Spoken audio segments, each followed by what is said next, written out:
آج 14 اگست 2020 عیسوی 23 ذی الحجہ اور 1441 ہجری ہے۔ آج کا یہ دن بڑا ہی بابرکت اور باسعادت دن ہے کہ اس دن میں اللہ رب العزت نے ہمیں پاکستان جیسی ایک عظیم الشان نعمت عطا فرمائی۔ اللہ تبارک و تعالی کی طرف سے انتخاب بھی بہت خوب تھا کہ اللہ تعالیٰ نے ہمیں یہ مملکت جو عطا فرمائی، عیسوی کے لحاظ سے تو 14 اگست 1947 عیسوی تھی، لیکن سن ہجری کے اعتبار سے 27 رمضان المبارک میں ہمارا یہ ملک آزاد ہوا ہے۔ تمام مہینوں میں سب سے بابرکت مہینہ رمضان المبارک کا مہینہ ہے۔ رمضان المبارک میں سب سے زیادہ بابرکت آخری عشرہ ہے، اور آخری عشرے میں بھی سب سے زیادہ فضیلت والی راتیں طاق راتیں ہیں، 21، 23، 25، 27 اور 29۔ اور ان طاق راتوں میں بھی بعض اہل علم کے ہاں شب قدر کی رات 27ویں شب ہے، تو اللہ نے ہمیں یہ مملکت 27ویں شب میں عطا فرمائی۔ یہ محض اتفاق نہیں تھا، بلکہ اللہ رب العزت کی طرف سے یہ ایک انتخاب تھا۔ میں تھوڑی سی تاریخ عرض کروں گا دور نبوت سے لے کر پاکستان کی آزادی تک، تاکہ یہ ہمیں معلوم ہو سکے کہ اسلامی فتوحات کی تاریخ کیا ہے اور اس مملکت کی آزادی کیسے ہوئی۔ نبی اکرم صلی اللہ علیہ وسلم کی ولادت 571 عیسوی میں ہوئی، اور 40 سال کے بعد یعنی سن 611 عیسوی میں آپ صلی اللہ علیہ وسلم کو نبوت عطا کی گئی۔ آپ کے 13 سال کا مکی دور اور آپ کے 10 سال کا مدنی دور تھا۔ آپ صلی اللہ علیہ وسلم جب دنیا سے پردہ فرما رہے تھے، سن 11 ہجری 12 ربیع الاول پیر کے دن آپ نے دنیا سے پردہ فرمایا، اور سن 11 ہجری تک 9 لاکھ مربع میل پر اسلام پھیل چکا تھا۔ پھر حضرت ابو بکر صدیق رضی اللہ تعالیٰ عنہ کا دور شروع ہوا۔ 2 سال 2 مہینے انہوں نے خلافت کی۔ سن 13 ہجری 22 جمادی الثانی کو حضرت ابو بکر صدیق کا انتقال ہوا، تو یہ دین اسلام 11 لاکھ مربع میل پر پھیل چکا تھا۔ ان کے بعد خلیفہ حضرت عمر رضی اللہ تعالیٰ عنہ بنے۔ 10 سال انہوں نے خلافت کی۔ سن 24 ہجری 1 محرم الحرام کو ان کی شہادت ہوئی، تو اس وقت یہ دین اسلام 22 لاکھ مربع میل پہ پھیل چکا تھا۔ ان کے بعد خلیفہ حضرت عثمان ابن عفان بنے۔ 12 سال انہوں نے خلافت کی۔ سن 35 ہجری 18 ذی الحجہ کو حضرت عثمان کی شہادت ہوئی، تو 35 لاکھ مربع میل پر اسلام پھیل چکا تھا۔ پھر ان کے بعد خلیفہ حضرت علی رضی اللہ تعالیٰ عنہ بنے۔ سن 40 ہجری 21 رمضان المبارک کو ان کی شہادت ہوئی، اور تقریباً 38 لاکھ مربع میل پر اسلام پھیل چکا تھا۔ پھر ان کے بعد خلافت ان کے بیٹے حضرت حسن رضی اللہ تعالیٰ عنہ نے کی 6 مہینے تک، اور پھر ان کے بعد سن 41 ہجری سے لے کر سن 60 ہجری تک حضرت امیر معاویہ رضی اللہ تعالیٰ عنہ نے خلافت کی۔ 22 رجب کو آپ کا انتقال ہوا۔ آپ کے اس 19 سالہ دور اقتدار میں جب آپ دنیا سے پردہ فرما رہے تھے تو 63,65,000 مربع میل پر اسلام پھیل چکا تھا۔ حضرت امیر معاویہ کے انتقال کے بعد ان کے بیٹے یزید خلیفہ بنے، اور اس کے بعد ان کے بیٹے معاویہ خلیفہ بنے، اور اس کے بعد مروان بن حکم، اور پھر عبد الملک بن مروان، اور پھر اس کے صاحبزادے ولید، اور پھر ان کے بیٹے سلیمان۔ سن 99 ہجری میں پھر عمر بن عبدالعزیز رحمہ اللہ خلافت پر آئے۔ عمر بن عبدالعزیز بنو امیہ کے 8ویں خلیفہ تھے، اور سن 101 ہجری میں ان کا انتقال ہوا۔ جب ولید کا دور حکومت چل رہا تھا، اس دور میں بھی حجاج بن یوسف گورنر تھے۔ سن 92 ہجری 711 عیسوی کو حجاج بن یوسف کو ایک خط پہنچا، اور اسی طرح ایک پیغام پہنچا کہ ہند کے اندر راجہ داہر ظالم نے مسلمان عورتوں کو قیدی بنایا ہے، بچوں کو قیدی بنایا ہے، اور وہ عصمت دری کی کوشش کر رہا ہے۔ تو ایک خاتون نے کہا تھا، یا حجاج اغثنی، اے حجاج تو ہماری مدد کو پہنچ۔ جب حجاج بن یوسف کو یہ بات پہنچی، انہوں نے فوراً اپنے بھتیجے اور داماد محمد بن قاسم رحمہ اللہ کو سن 92 ہجری 711 عیسوی میں حدود حرم سے ان کو بھیجا کہ جاؤ ان کا مقابلہ کرو۔ محمد بن قاسم 17 سال کی عمر میں وہاں سے آئے، اور آ کر راجہ داہر سے مقابلہ ہوا، اور اللہ نے مسلمانوں کو فتح دی۔ اور جو مسلمان عورتیں قید میں تھیں، محمد بن قاسم نے انہیں چھڑایا، مسلمان بچوں کو چھڑایا۔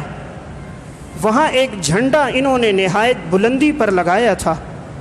ہندو یہ کہتے تھے، جب تک یہ جھنڈا لگا ہے ہماری سلطنت ہے، ہمیں کوئی شکست نہیں دے سکتا۔ محمد بن قاسم نے کہا، ان کے جھنڈے کو سب سے پہلے گراؤ۔ تو منجنیق فٹ کی اور پتھروں کے ذریعے ان کے جھنڈے کو نیچے گرا دیا۔ 3 سال تک محمد بن قاسم یہاں رہے، 711 عیسوی سے لے کر 714 عیسوی تک، اور یہ علاقے فتح کرتے رہے، یہاں تک کہ ملتان تک کا علاقہ محمد بن قاسم نے فتح کر دیا۔ ان 3 سالوں میں انہوں نے عدل و انصاف کو، اخوت کو، محبت کو اتنا عام کر دیا کہ ہندو ان کے میانہ روی سے اور حسن سلوک سے بڑے متاثر ہوئے، اور بہت سے ہندو لوگ مسلمان بھی ہو گئے۔ ان 3 سالہ دور میں محمد بن قاسم نے عدل و انصاف کو جاری رکھا، یہاں تک کہ جب محمد بن قاسم کی شہادت ہوئی، ولید کے بعد سلیمان کا دور آیا۔ سن 96 ہجری میں سلیمان نے یہ سمجھا کہ شاید یہ جو اٹھنے والے نوجوان ہیں، شاہ سوار ہیں، اقتدار پر کہیں یہ لوگ آ کر میری بادشاہت پہ قبضہ نہ کر دیں، تو اس نے صالح بن عبد الرحمن کو بھیج کر محمد بن قاسم کو گرفتار کروایا، اور اس طرح آپ کو شہید کر دیا گیا۔ گویا اپنوں کے ہاتھوں سے یہ شہید ہوئے۔ اسلام کی تاریخ آپ دیکھو گے، مسلمان کو کوئی نقصان کبھی نہ پہنچا سکا، جب بھی نقصان پہنچا مسلمان نے خود پہنچایا۔ محمد بن قاسم کی شہادت کے بعد سن 714 عیسوی تک یہ سب علاقے فتح ہو چکے تھے۔ 300 سال تک مسلمان وہاں رہے، اور مختلف علاقوں میں مسلمانوں کی آبادیاں تھیں۔ 1000 عیسوی تک مسلمانوں کی تعداد تو بڑی، لیکن ہندوؤں کی کثرت تھی۔ سن 1002 عیسوی میں سلطان محمود غزنوی کا والد سبکتگین افغانستان سے آیا ہے، غزنی شہر سے، اور یہ مسلمانوں کی مدد کو پہنچا، اور آ کر انہوں نے ہندوؤں کا مقابلہ کیا، اور اللہ نے سبکتگین کو فتح دی۔ اس کے بعد سن 1002 عیسوی سے لے کر سن 1026 عیسوی تک 24 سال جو خلافت کی، پھر وہ سلطان محمود غزنوی نے کی۔ اس 24 سال میں یہ مقابلہ کرتے رہے، ہندوؤں سے لڑتے رہے، اور اسلام پھیلتا گیا، یہاں تک کہ ان کے اس دور میں فتوحات اتنی بڑھ گئیں کہ آج تاریخ دنیا کا دوسرا بڑا فاتح اگر کسی کو کہتی ہے تو سلطان محمود غزنوی کو کہتی ہے۔ دنیا کا پہلا فاتح چنگیز خان ہے اور دوسرا فاتح سلطان محمود غزنوی ہے، پھر سکندر ہے اور پھر ذوالقرنین ہے۔ تو 1026 تک سلطان محمود غزنوی کا اقتدار تھا۔ جس وقت یہ ہندوستان میں داخل ہوا تھا اس وقت راجہ جے پال کی حکومت تھی، اور راجہ نے ایک بت کھڑا کیا ہوا تھا کہ یہ نشانی تھی کہ ہمارا اقتدار اس وقت تک ہوگا جس وقت تک یہ بت باقی رہے گا۔ سلطان نے جب علاقے کو فتح کیا، انہوں نے آگے سے پیشکش کی، کہا ہم سے سونا لے لو، دولت لے لو، لیکن ہمارے بت کو نہ گرانا۔ سلطان محمود غزنوی نے کہا میں بت شکن ہوں، میں بت فروش نہیں ہوں، اسلام کا حکم ہے بتوں کو گرایا جائے، میں ابراہیم علیہ السلام کی سنت زندہ کروں گا، بتوں کو گراؤں گا، بتوں کو تعمیر نہیں کروں گا۔ معلوم ہوا کہ اسلامی مملکت کا کام بتوں کو تعمیر کرنا یا بت خانے تعمیر کرنا نہیں ہے، اسلامی مملکت کا کام سب کو توحید پر لانا اور اللہ کے سامنے سر بسجود کرنا۔ تو سلطان محمود غزنوی نے اتنی بڑی پیشکش کو ٹھکرا دیا اور سومنات کے اس بت کو توڑ دیا۔ سلطان کی یہاں جب تک خلافت رہی امن و امان برقرار رہا۔ سلطان کے انتقال کے بعد پھر خلافت آئی ہے محمد غوری کی۔ محمد غوری کے بعد قطب الدین ایبک خلافت پر آئے، اور پھر بنو تیمور کا دور خلافت شروع ہوا۔ تیمور میں محمد تغلق آئے اور محمد فیروز۔ مسلمانوں کا یہ اقتدار چلتا رہا۔ اس کے بعد مغلیہ دور حکومت شروع ہوا۔ مغلیہ دور حکومت کے ایک سربراہ تھے ظہیر الدین بابر۔ اس کے دور میں بھی اسلام آگے بڑھا اور فتوحات بڑھتی رہی، یہاں تک کہ مغلیہ دور حکومت کے بادشاہ شہنشاہ آئے۔ شہنشاہ شاہ جہان وہ تھے کہ جس نے آ کر صرف فتوحات ہی کو برقرار نہیں رکھا، بلکہ اس نے آ کر دہلی کی جامع مسجد بھی تعمیر کی، دہلی کا قلعہ بھی تعمیر کیا، دیوان عام اور دیوان خاص اور لال قلعہ یہ شاہ جہان کا تعمیر کردہ ہے جو آج بھی ہندوستان میں موجود ہے۔ ان کے بعد ان کے صاحبزادے اورنگزیب عالمگیر آئے۔ یہ بڑے ہی نیک صالح اور متقی انسان تھے۔ 1117 ہجری میں ان کا انتقال ہوا ہے، اور انہوں نے اپنے دور میں فتاوی ہندیہ کے نام سے جو فتاوی مرتب کروایا، آج تک وہ فتاوی موجود ہے۔ مغلیہ دور حکومت کا آخری بادشاہ بہادر شاہ خان ظفر تھا۔ اس کے انتقال کے بعد مغلیہ دور حکومت ختم ہو گیا۔ اب جب دیکھا گیا ہندوستان کی فضا بدل گئی، مسلمانوں پر قتل عام شروع ہو رہا تھا، حضرت مجدد الفسانی رحمۃ اللہ علیہ نے جب دیکھا کہ اکبر کے دور میں کفر بڑھا اور ان کے سامنے سجدہ شروع ہو گیا، تو مجدد ان کے مقابلے میں کھڑے ہوئے اور سنت کی دعوت دی۔ 1034 ہجری میں مجدد کا انتقال ہوتا ہے۔ پھر ان کے بعد حضرت شاہ عبد الحق محدث دہلوی رحمہ اللہ نے ہندوستان کی فضا میں سنت کی آبیاری کی، مدارج النبوہ کے نام سے سیرت پر انہوں نے کتاب لکھی، حدیث کی شرح اشعۃ اللمعات اور لمعات لکھ کر حدیث کو عام کیا۔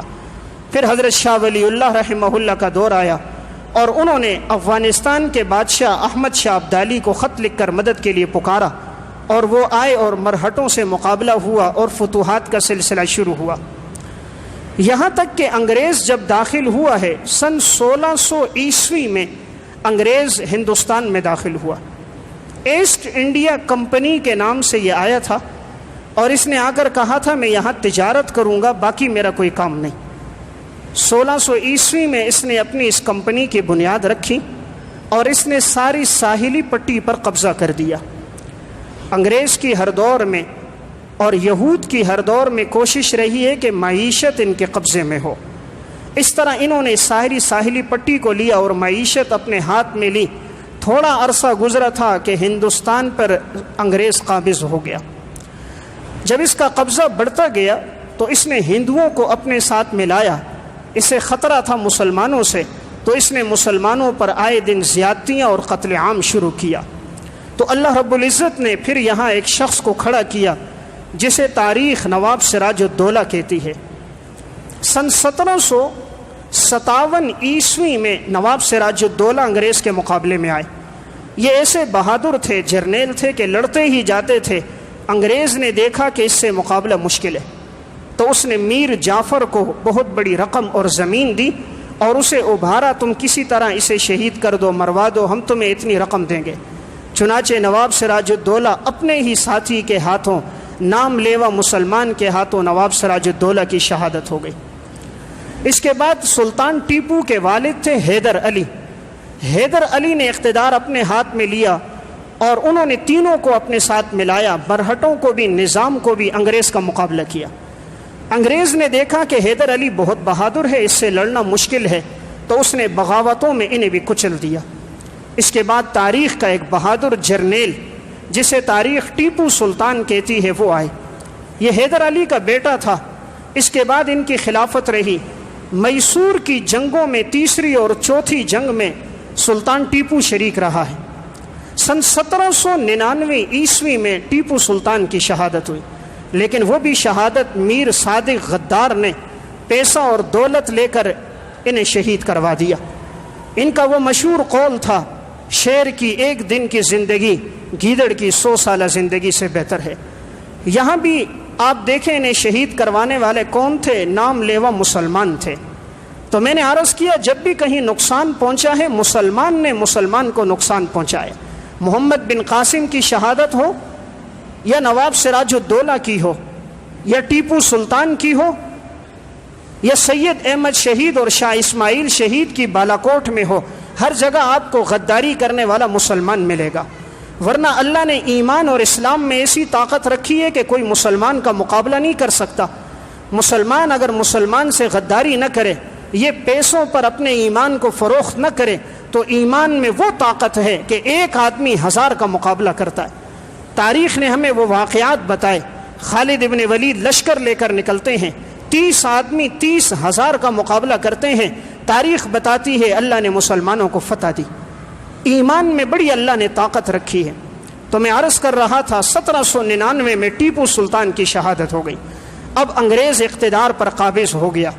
پھر 1857 کی جنگ آزادی ہوئی ہے، اور اس جنگ آزادی میں جو انگریز نے مسلمانوں کا قتل عام کیا، 12,000 علماء کو صرف شہید کیا۔ کوئی درخت ایسا نہیں تھا جس پر کسی عالم کی لاش نہ لٹکتی ہو۔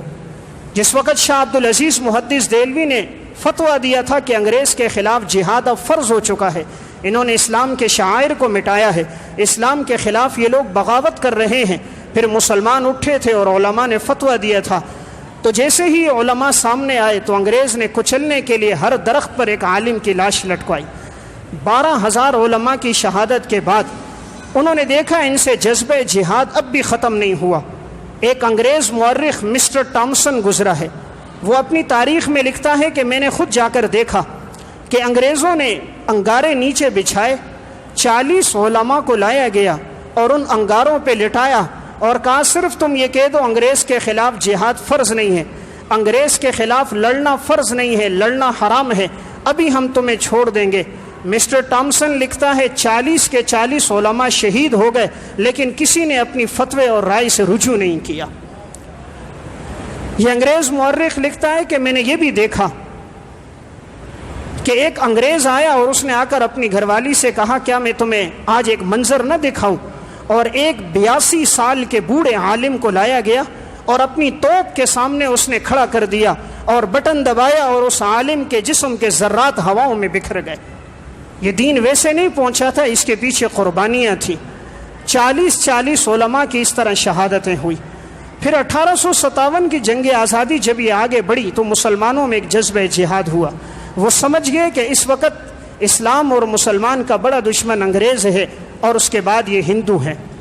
اب ضرورت تھی ایک مملکت کی کہ اس آزاد مملکت میں مسلمان آزادی سے احکامات پہ عمل کر سکیں۔ تو سب سے پہلے جس نے یہ تصور دیا کہ ایک اسلامی ریاست ہونی چاہیے ہے وہ حضرت حکیم الامت مجدد ملت مولانا اشرف علی تھانوی رحمۃ اللہ علیہ تھے۔